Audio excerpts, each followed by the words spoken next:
ભાવનગર જિલ્લાના બગદાણામાં થયેલી મારામારીની ઘટનાના સમગ્ર ગુજરાતમાં પડઘા પડ્યા છે। બગદાણાના નવનીત બાલધિયા નામના વ્યક્તિ પર 8 શખ્સો દ્વારા જીવલેણ હુમલો કરાયો હતો। આ ઘટનામાં સીસીટીવી કેમેરાના વિડીયોની તપાસ કરવાની માંગ કરાઈ છે, પણ હજુ સુધી તપાસ થઈ નથી। ધંધુકાના પૂર્વ ધારાસભ્ય પીડિત નવનીત બાલધિયાને ખબર અંતર પૂછવા હોસ્પિટલ આવ્યા હતા। ત્યારબાદ તેમણે જણાવતા આક્ષેપ કર્યા હતા કે પોલીસ હજુ સુધી યોગ્ય તપાસ કરી રહી નથી।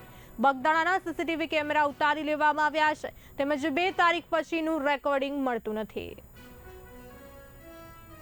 આજે મેં નવનીતભાઈની મુલાકાત લીધી છે અને નવનીતભાઈ સાથે જે બનાવ બન્યો છે એની જાત માહિતી મેળવી છે।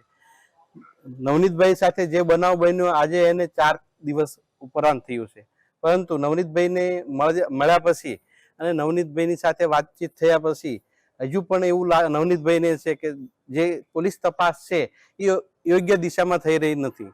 એમને 2 વખત નિવેદન લીધું, એ ઉપરાંત અગાઉ પણ 2-3 વખત એમના નિવેદન લેવાના છે અગાઉના પીઆઈ દ્વારા, પરંતુ જે એમને શંકા સેવી છે, જેની ઉપર શંકા સેવી છે એ તરફ આ પોલીસ હજુ તપાસ કરી રહી નથી। આજે નવી પણ એક વાત જાણવા મળી છે કે જે બનાવ બન્યો એ બનાવના એ ગામની અંદર સીસીટીવી કેમેરા હતા, એ સીસીટીવી કેમેરા ઉતારી લેવાયા છે અને એ જેને સીસીટીવી કેમેરા ઉતાર્યા એની પણ તપાસ નથી થઈ। એક હોટલ હતી એમના કહેવા મુજબ, એ હોટલ ઉપર પણ એક સીસીટીવી કેમેરા એમના કહેવા મુજબ કે 2 તારીખ સુધીના રેકોર્ડિંગ છે, બીજી પછી 2 તારીખ પછીના કોઈ રેકોર્ડિંગ એમાં નથી।